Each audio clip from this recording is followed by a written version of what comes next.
All you cool cats and kittens, welcome back to the tail end of spring here on Anti-Tools Farm. I'm Jared, he's Berkeley, and we're beating Stardew Valley without tools. Yeah, look at us. We're doing it right now. This Right is it. now. This is what you're watching. Um, I was just thinking about how the first time that I played Stardew Valley, my first playthrough, I was so into it and I was playing so often. And when I wasn't playing, I was thinking about it. I was checking the wiki late at night when I couldn't sleep.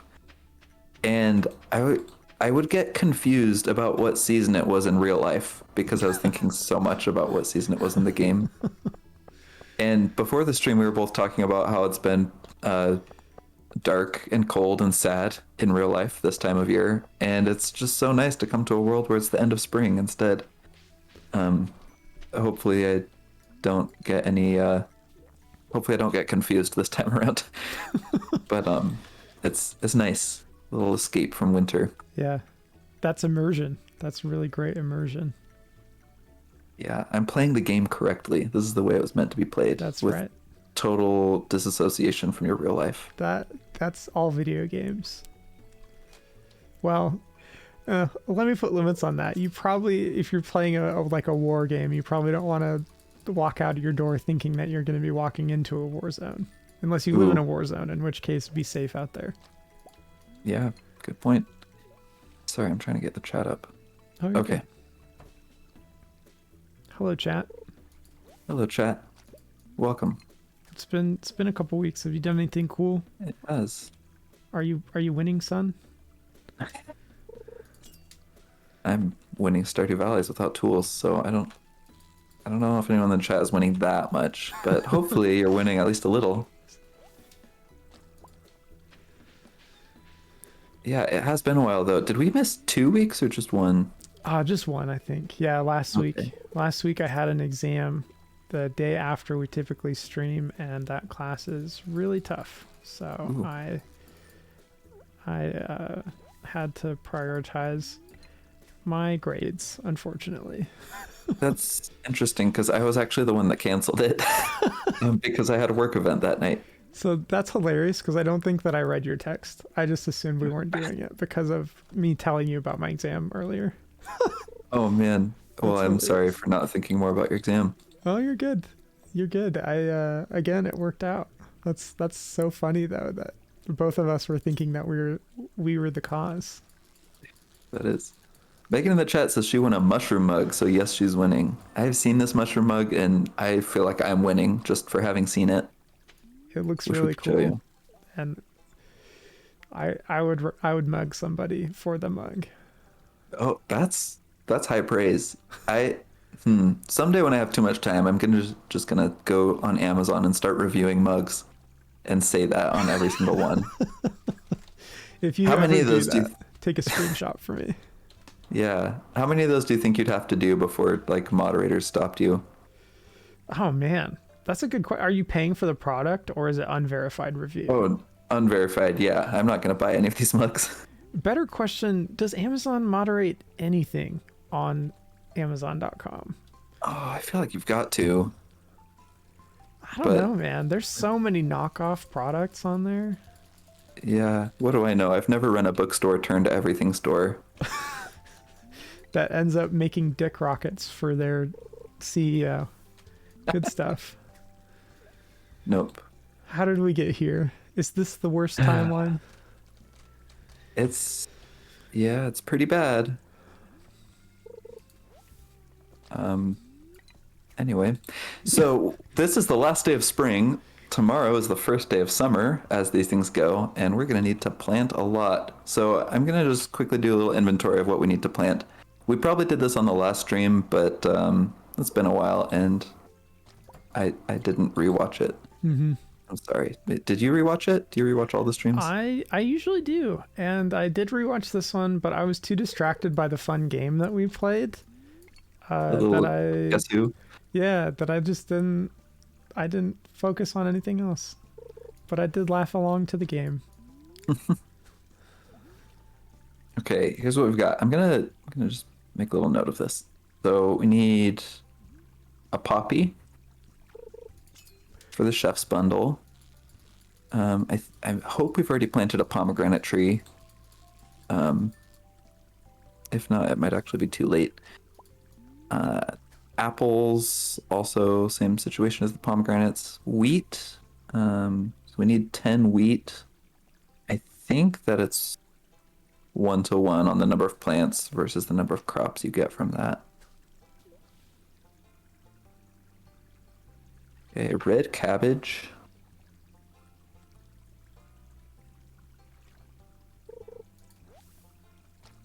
I'm sorry, this is probably terribly not entertaining. I mean, it's important though. It is important. Okay, summer crops. This is the real stuff. Okay, so we need tomato. What is that? Pepper? Hot pepper. If you plant a cold pepper, so help me. Blueberry. Should we and plant melon. 2 of those so that we have the chance to give George one?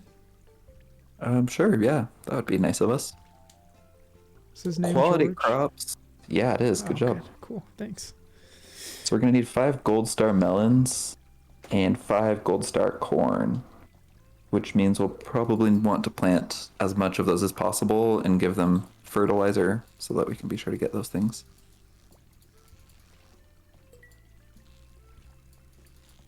And I think that is it for things we want for summer. So that's not too bad. I think we can probably afford all of those seeds. I'm going to make sure we've got enough metal for sprinklers and bombs for us to till. Okay. I'm going to fish. Sorry, Megan in the chat said pomegranate and apple are both fall trees.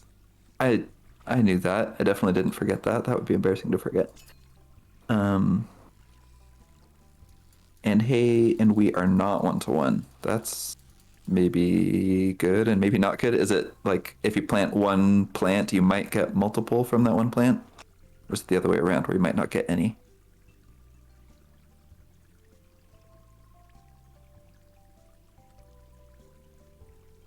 That'd be cruel to make it a chance to get 0. This doesn't strike me as the type of game that would do that. So the wheat plants, I believe, give you wheat and hay. So it might like always give you hay and not always give you wheat. Okay. Man, I wish I was better at this game. Sure would be easier to play it. I'm glad that you know enough to know that you're not good, because I feel great about myself and what I'm doing, which is exclusively fishing and nothing else. You're getting us that sweet, sweet money that we need. Okay, and Megan says it's a 40% chance of hay from each plant. She also tells me to pull up the wiki. I do have the wiki up, but I can't look at the wiki and the chat at the same time. I've only got so many monitors in front of me. Okay, so 40% chance of hay. We need 10 of them, so probably want to plant at least like 25. Oh, but we don't need to plant them all right at the start of the season, because we should be able to fit multiple rounds of that crop in.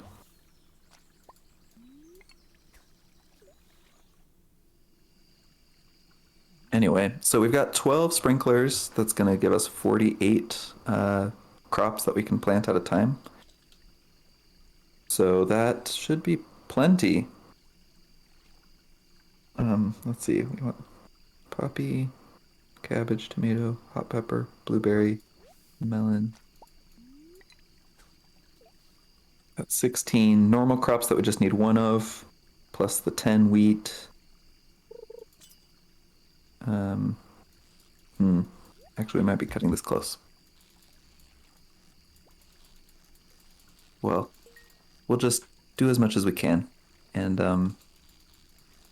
hopefully get the greenhouse soon, and then we can get the rest. Yeah. Oh wait, we can't get the rest. We can't get the greenhouse without getting the rest. Because the rest is what we need to get the greenhouse. Okay. Well, we'll get as much as we can on day 1, and then work hard to try to get it by midway through summer, get the rest of the crops planted. Okay, thank you for going on that journey with me. We just needed to do a little bit of bookkeeping, and now we can be more entertaining. Oh, Oh except we also man, need more bombs. I've exhausted myself fishing. I did not know that was possible. Oh yeah, fishing takes a lot of energy. Um, although usually when I run out of energy while fishing, I just eat the last thing I caught, and then that lets me catch two more things, and then I eat one more and catch two more. Oh, that's so Maybe not the best clever. way to do it. I did not even think about that. Okay, game plan tomorrow. We probably want to like till and put our sprinklers down first thing, and then one of us can run to the store, and the other one can start laying some fertilizer. Okay. And we should have plenty of time to plant everything we need to.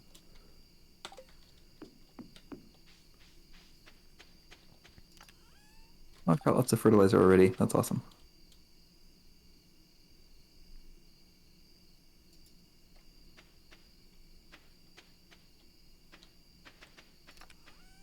Oh, sorry, I was in the chest you needed. Oh, you're good. I just had some wood from a treasure chest to put away.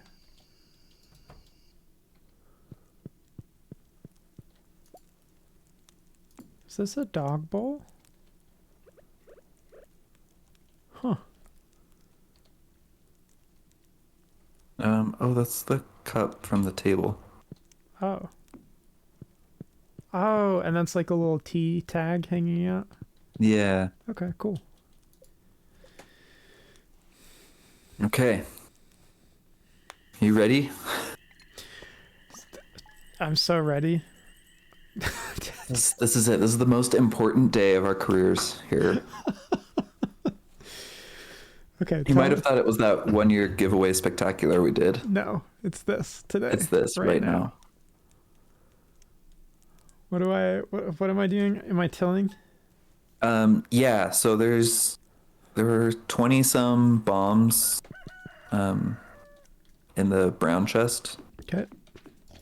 So if you want to just grab those. Do you want me to craft the rest of this copper into bombs as well? I don't think we have enough copper for more bombs. We do now. Oh, okay, then yes. Okay. And we can use our regular sized bombs as well. Okay. Start clearing some weeds.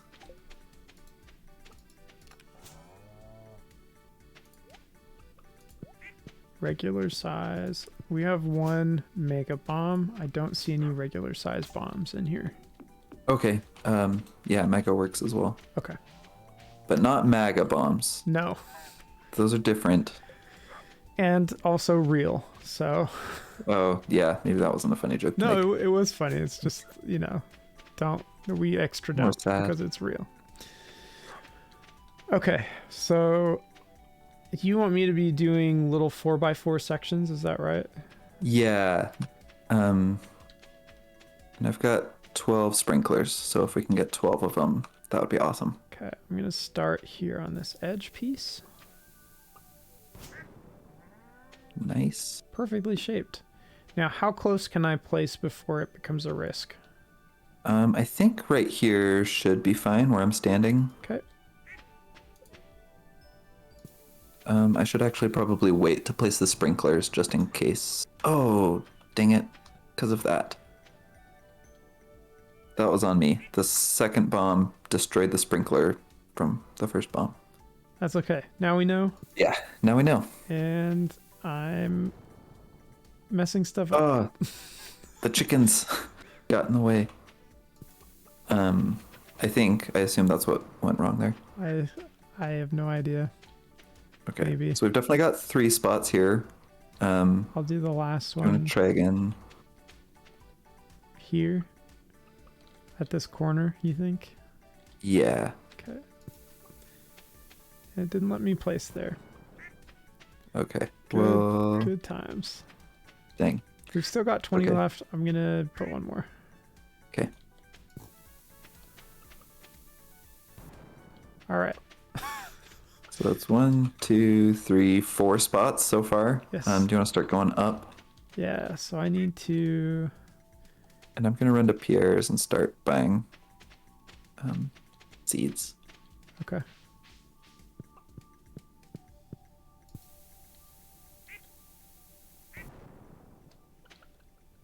And I'm just doing an extra bad job at bomb placement.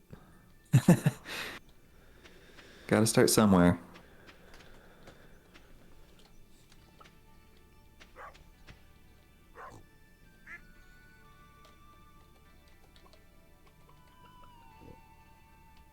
And now we only need 11 since I accidentally destroyed that one sprinkler.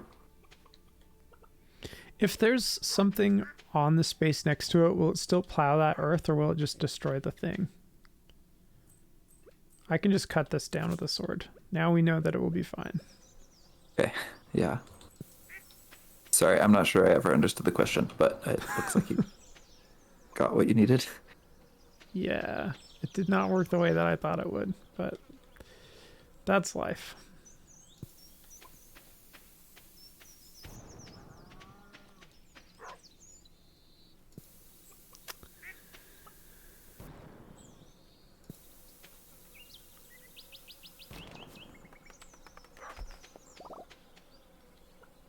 Okay, I've got a poppy seed, a red cabbage seed, blueberry seed,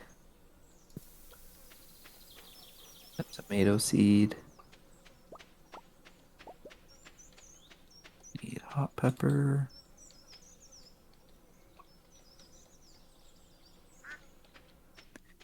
Okay, then for 10 wheat, we wanted like 25 seeds to start with. Fun fact about wheat, this is why we specifically wheat is the reason that we specifically needed to only not use tools that we could get from the blacksmith shop. Because you can't harvest wheat without a scythe. And so we had to find a loophole where we're not using tools except for a scythe. And scythes can't be upgraded from the blacksmith shop. So those are two like weird coincidences that lined up very well for us. Thanks, wheat. Thanks, wheat. Oh, I just bought way too many of a thing. It's okay.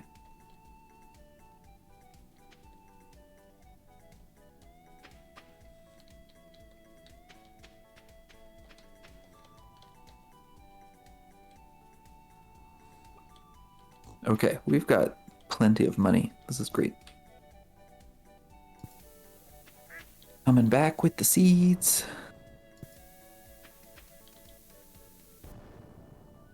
You guys, I'm so tense right now. This game stresses me out. It's so much fun and it's relaxing a lot of the time, especially when I'm not paying attention to what I'm doing and just talking to Jared. But the first day of a season, just it's bad. All right, I tilled a lot of ground. Hopefully enough. We still have 7 bombs if we need more ground. Okay. Thank you for tilling. I'm gonna do my best to not waste any of this tilled ground. Gotta make sure that all the sprinklers have like the 4. 4 adjacent. Yeah. Okay, I've got 2 more to place. There's 3 sets down here. It should be, well, this rightmost one is bad. Okay, I'll do there. And Let me place a bomb on this again. Chicken. Oh, that might destroy This upper some of one. That's a good point. Yeah, so I'll just, as soon as this chicken moves, I'll be good. Okay, got them all. Oh, really? Oh, good. Okay, sorry. I thought we had 1 spare. Oh, it's because I blew up that one at the beginning. Yes, because I put it in your blasting range. I'm taking full blame on that one.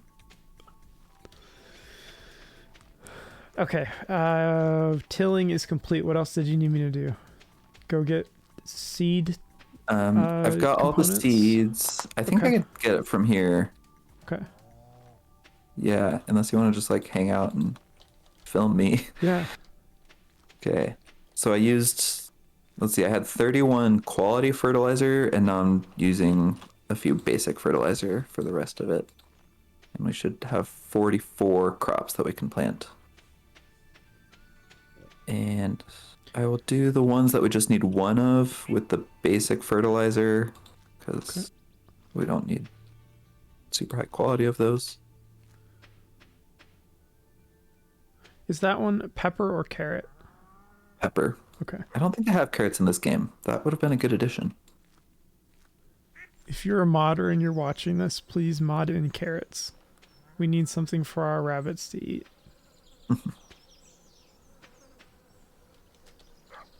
Okay, let's see. I've got, oh, just enough space for all the corn and melons that I bought.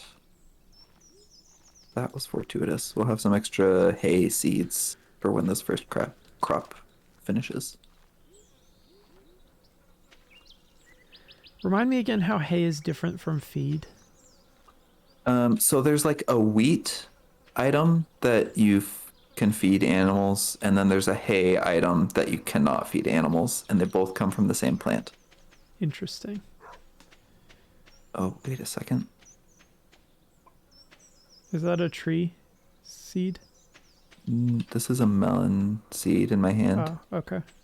Oh, Megan in the chat says I got it backwards. I don't remember what I said though, so I can't correct myself. So hay you feed animals, wheat you do not. Yes, hay you feed animals, wheat you do not. Okay. Wheat you donate to the community center. All right. Crops planted. Check. Hey, man, we've got a whole other like 6 hours today. What are we gonna do? Well, let's talk about some things and fish because we're probably gonna need more money soon. I'm guessing. Hey, we spent so long with like 40,000 gold that we didn't know what to do with.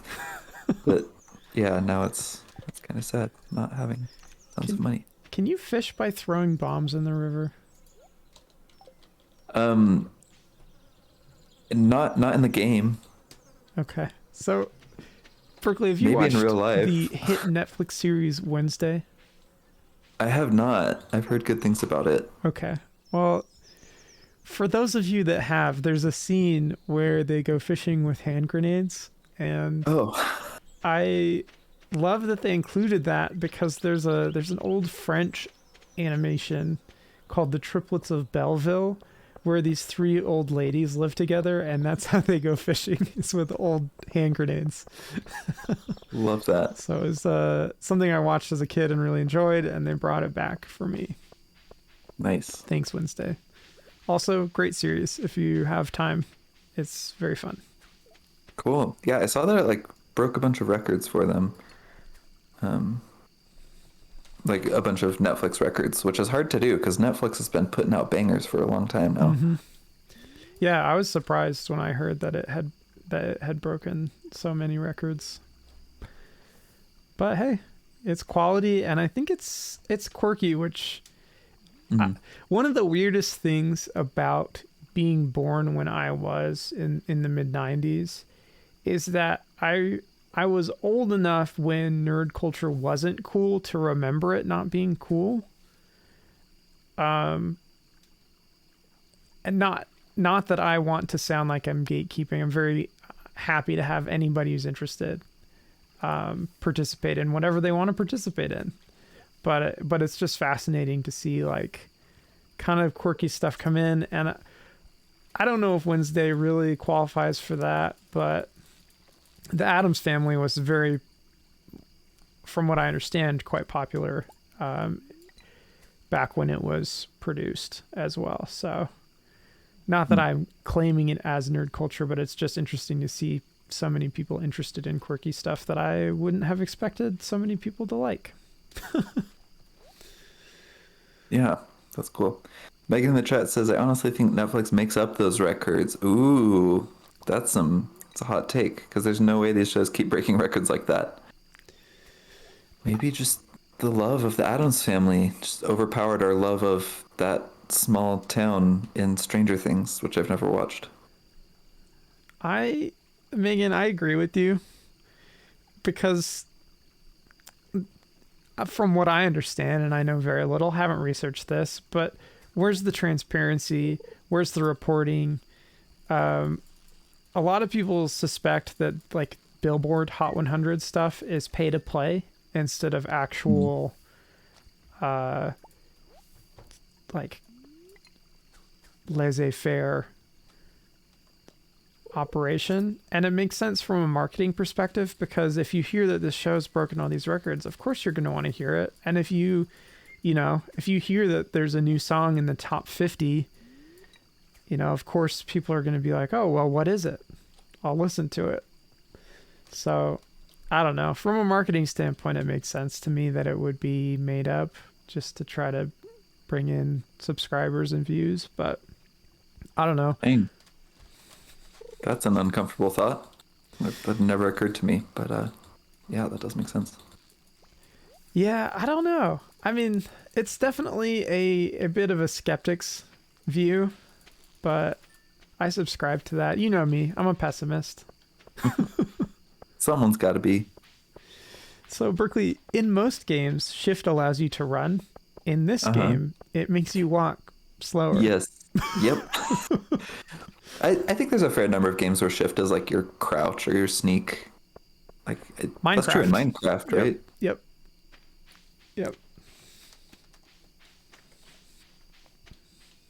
Is that the only one? Am I just revealing how I didn't play any games other than Minecraft as a child? No, in a few tactical shooters that I've played, shift will make you walk slower as well. It annoys me though. I don't want to go slow. I want to go fast. Especially in this game where going slow doesn't have any mechanical benefit. Right. As far as I'm aware, maybe it makes monsters have a smaller radius for finding you. It would be funny if it made people like you better, because now you're not the weirdo sprinting everywhere all the time. That would be funny. So, Berkeley, speaking of my pessimism, you and I have talked a lot about AI. We've talked about it on the stream. We've talked about it off the stream. I tend to be kind of an alarmist, which is not always the best move. But unlike me, you actually have a formal education surrounding the topic, and you know a lot of people who are extremely educated surrounding the topic. So I heard that you learned some new stuff about text-based AI. Is that right? Yeah, there's some AI news this week. So we chatted about like doing some general AI talk and then like the specific news. Which one do you want to hit first? Let's do specific. Okay. All right. Well, there's a new AI. There's a new kid on the block, new kid on the street. What's that phrase? New kid on the block. New player in the game. Yes. There's a new AI called ChatGPT, and this is from OpenAI, which is a company that has a lot of investors from like Microsoft has invested a lot in them, and it's got some other investors. So it's like an important part of the AI landscape right now. They've been doing a lot of cool things over the last few years. Can I interject real quick? Yes, sir. Is Elon their CEO, or is that a falsehood? I thought so at one point. I don't know if he actually is. I've said on the stream that he is. So Okay. Let me just check that real fast.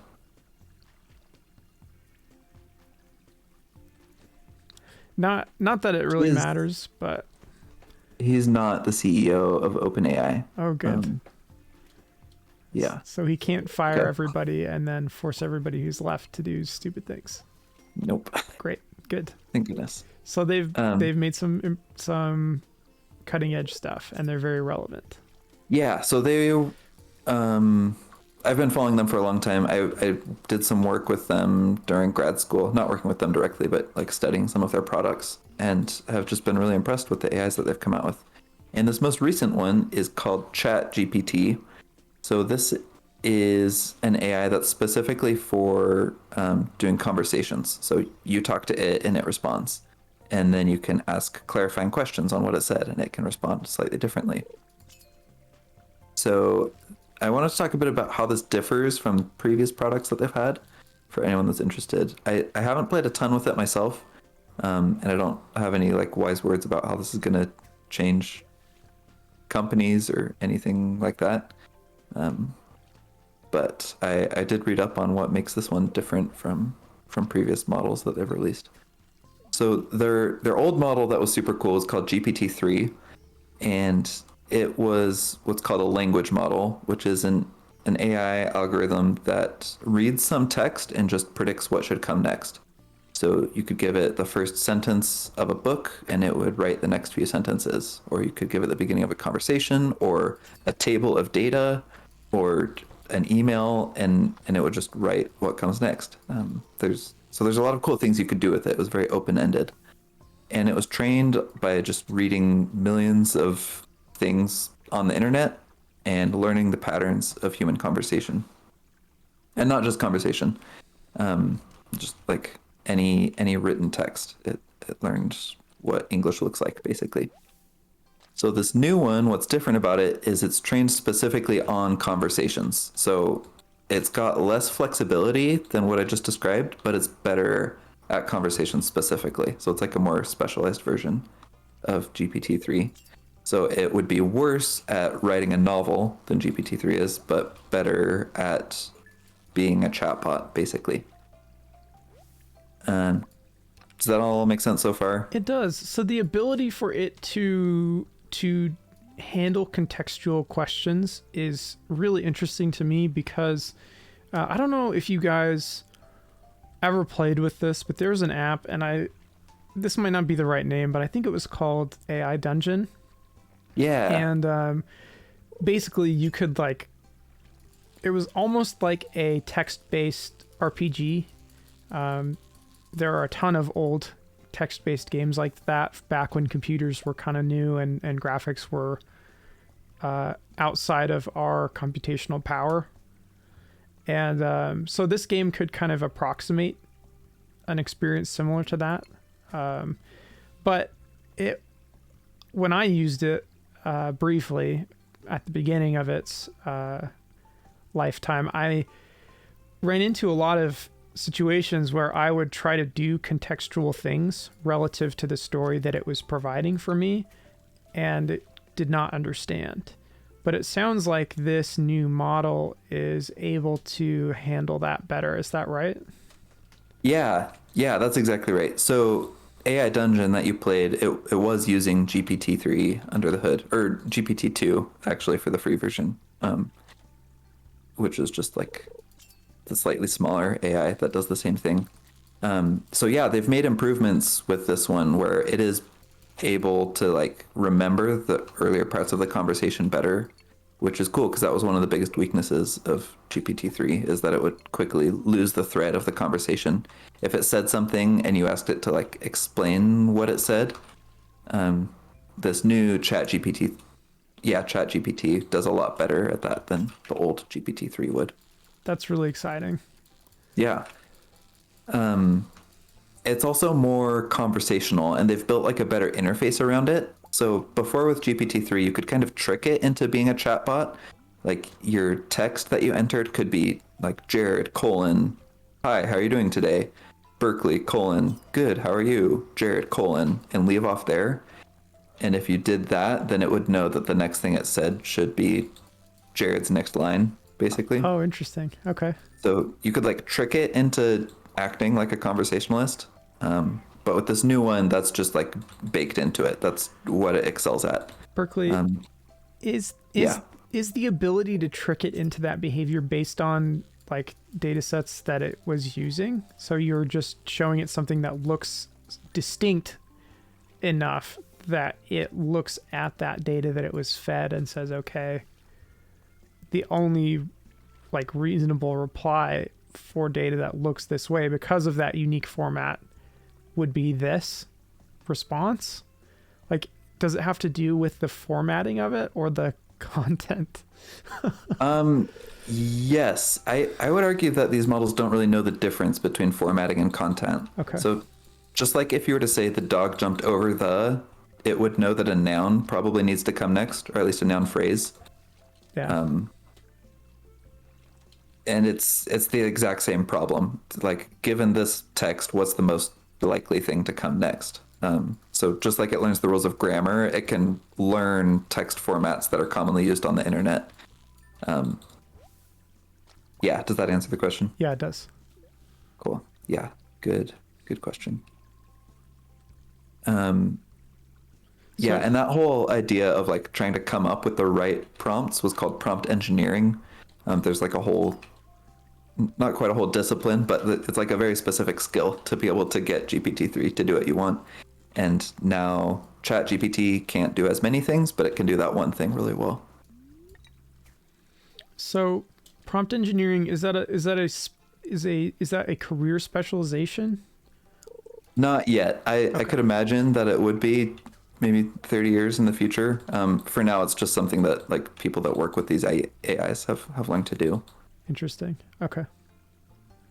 And I'm fascinated by that idea. So is that just trying to figure out what you need to tell the AI to get a certain output, similar to how we were talking earlier about image generation AI, where you tweak and test different inputs to see what gives you closer and closer iterations of what you're actually looking for? Would that be similar to prompt engineering? Yeah, that's exactly it. Okay. Interesting. Um, It's a yeah, if you've used those image generation AIs, little things like adding the word digital art can like really improve the quality of the images that you get. So yeah, it's the same kind of thing where you're looking for the phrases and the formatting that get you what you're hoping for.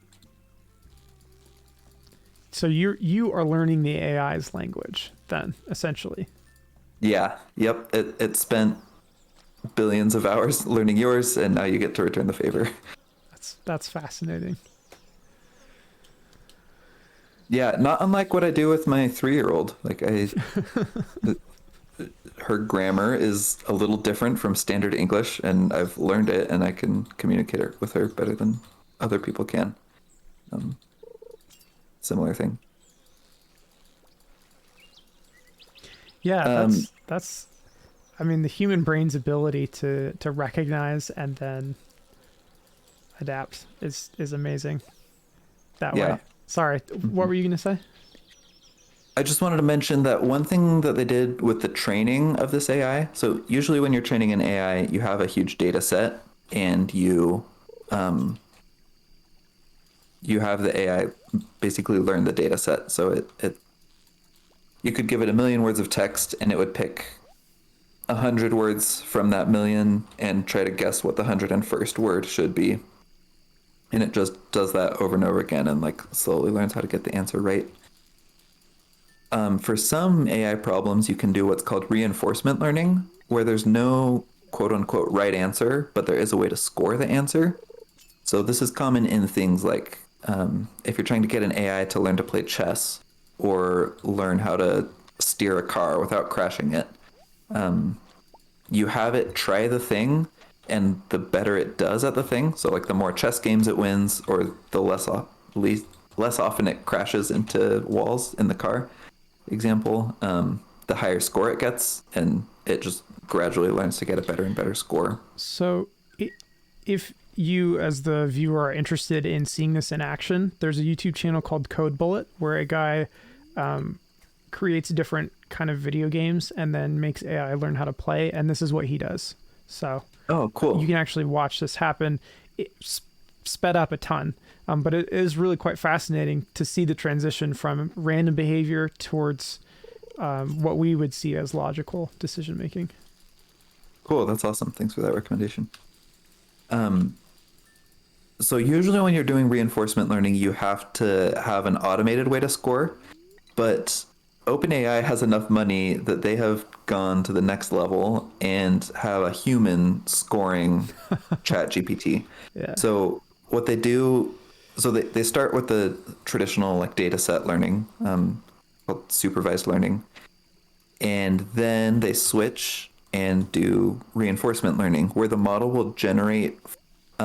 You'll give it a prompt; it'll generate 4 different answers, and then a human will sit down and read the 4 answers and rank them based on which ones were the most human-like. Do they do that And for different qualities of the response? Because there's there's a lot going on, right? Not like coherency, like mm, being able to write on a subject and stick to what the discussion is about, but also like grammar and all that other stuff. Do you know? or just Yeah, that's a good question. I don't know on this one specifically. In other research papers that I looked at, they actually split it up into the two exact things that you just said. So one is like, does the contents of this answer make sense?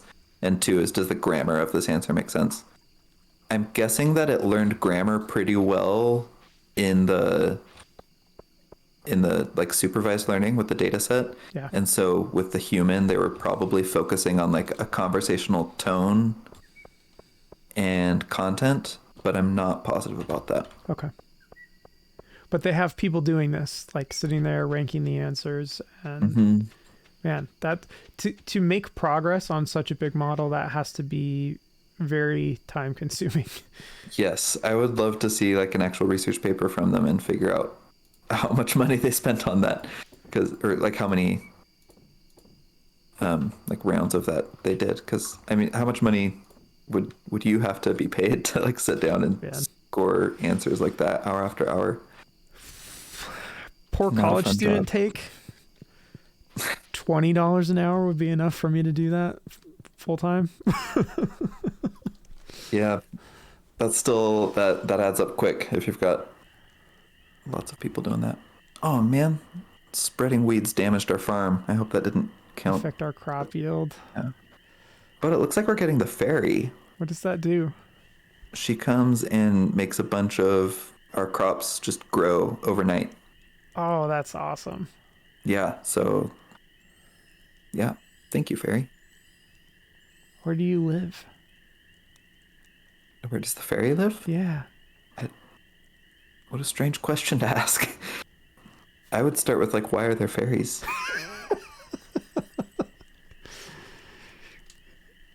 I can accept that there are fairies, but there's not a house for fairies in town. So Maybe where she lives with Hatmouse. where you crash? Ah, yes, they're roommates. I would Like pay a to Pope. see an anime about that.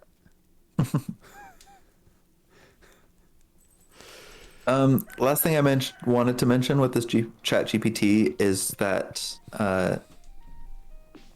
in the past they haven't had a great way to deal with like if people ask like violent or inflammatory questions. But with this one, at least from the examples I saw on their blog, it looks like they've done a little bit better. Like if you ask it for instructions on how to make a bomb, it will say, you shouldn't do that, and talk about why extremism is bad. Um, so that's cool that I'm glad that they're at least thinking about that.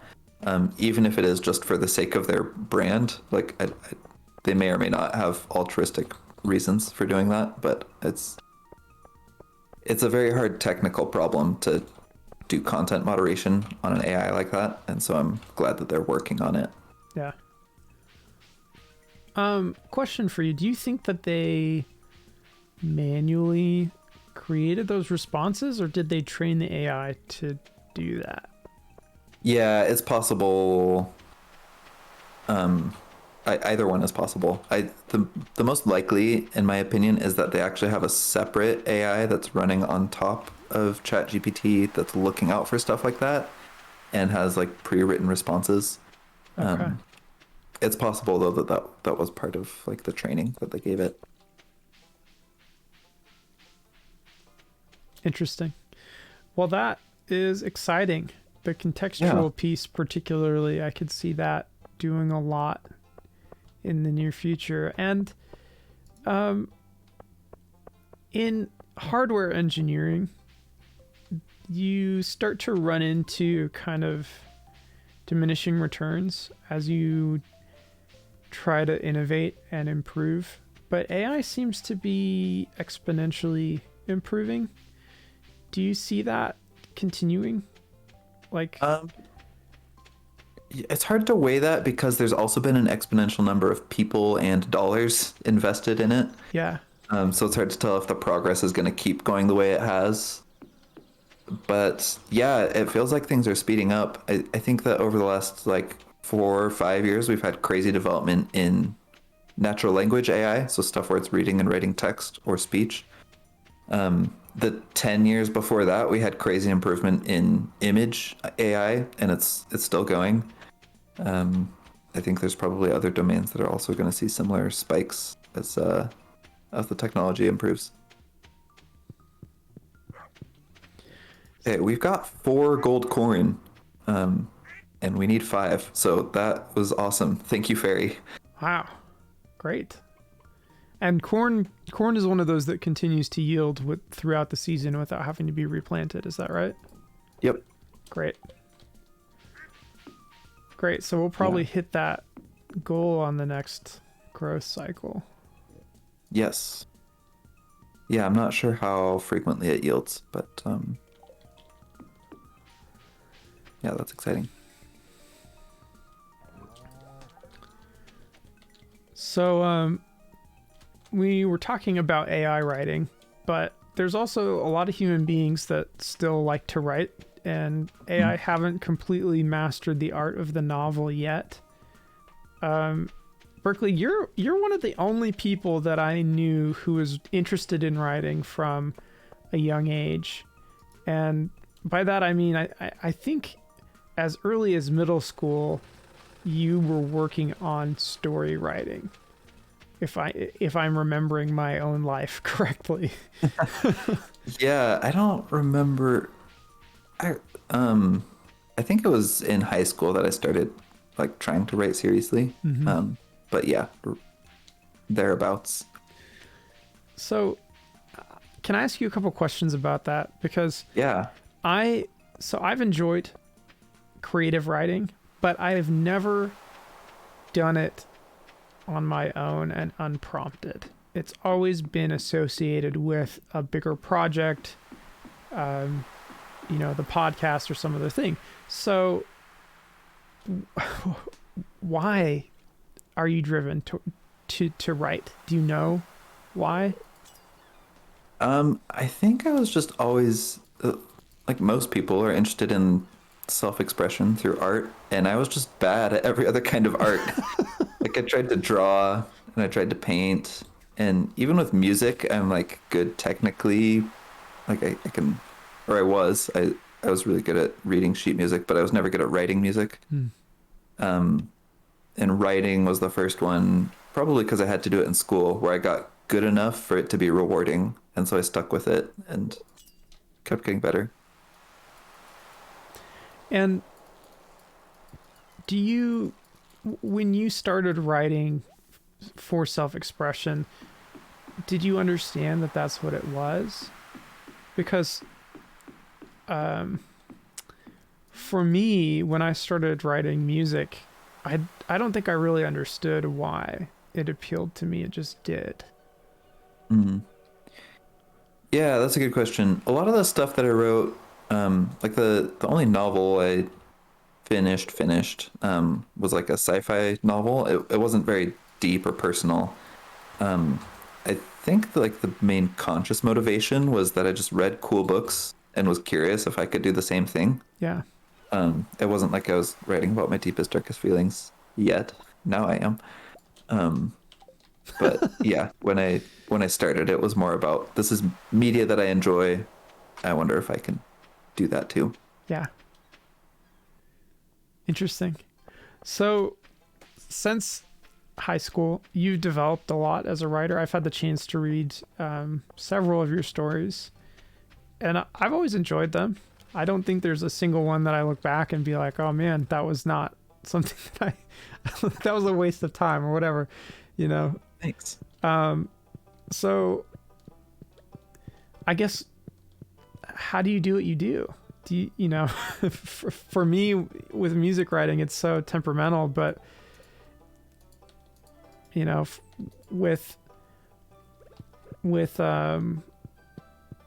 writing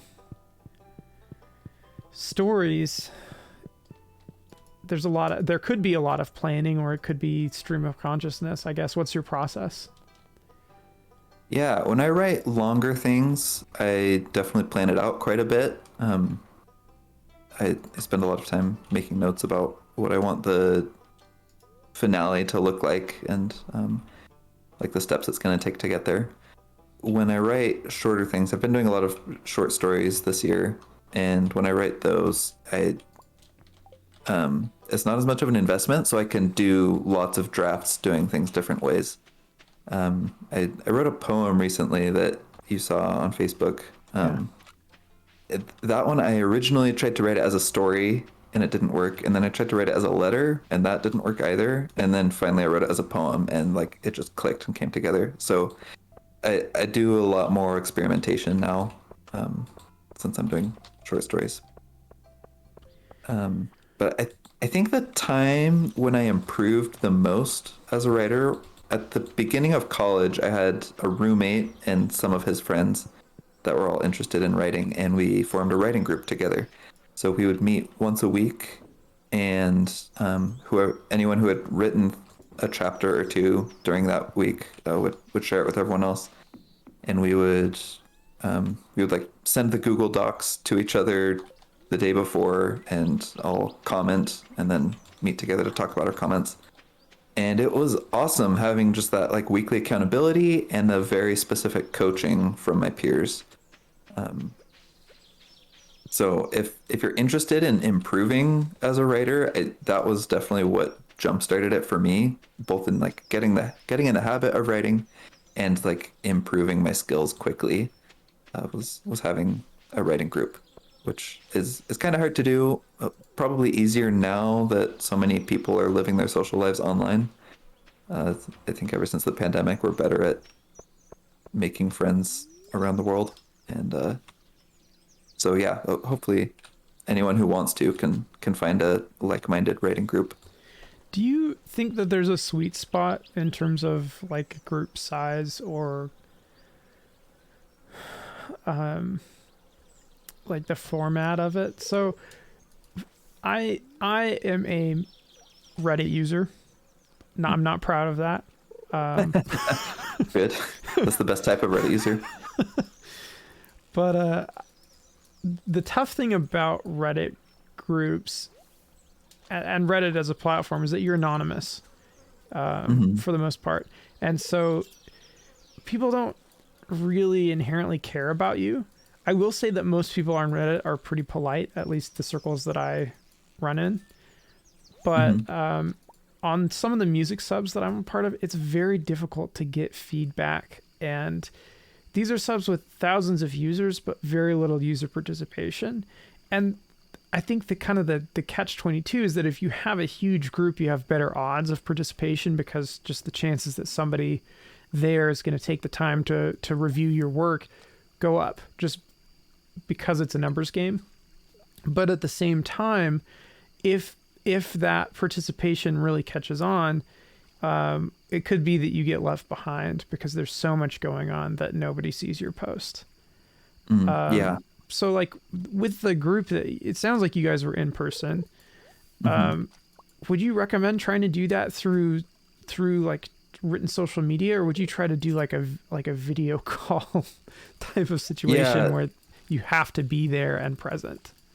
Yeah, I think a video call would definitely be more effective. If you were to just go on a subreddit or like any other social media site and say, here's this thing I've written, can someone please review it? I think that you would have a hard time getting people. Yeah. But if you could have that, like the reciprocation where you're also reviewing their work and like the friendship that comes with a recurring meeting, I think that would be a lot more effective. And that's definitely like a well-known thing in writing. I haven't heard of a similar thing in music. Maybe there is one. But I think if you were to go on to some writing social media group and say, I'm trying to form a writing group, everyone would immediately know what you're talking about and like why you're interested in that and whether or not they were interested in that. So yeah, like forming a recurring group that can meet over video, I think is going to be more effective than just like sending your work in the world and asking for feedback. That's great advice.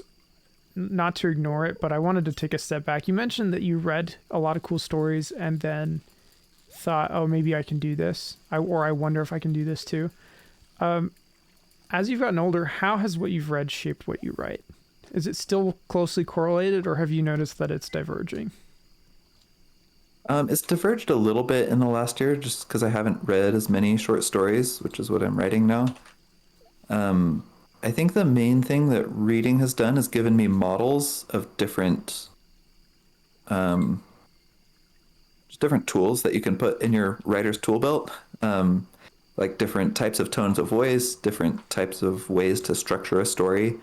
When I go back and read the things that I wrote earlier, like early in college, I can remember what I was reading at the time because there's a lot of similarities. Now that I've practiced those things and gotten good at them, I feel like I can synthesize them in a way that's more unique. And so there's probably less of a fingerprint of the things that I'm reading in the things that I'm writing. I'm not positive about that, Hmm. but yeah, that's the main way that reading influences me is it like shows me cool ways to do things that I can then choose to emulate. Yeah, we're not so different from the AI in that regard. Oh, don't tell me that. I can't handle an existential crisis.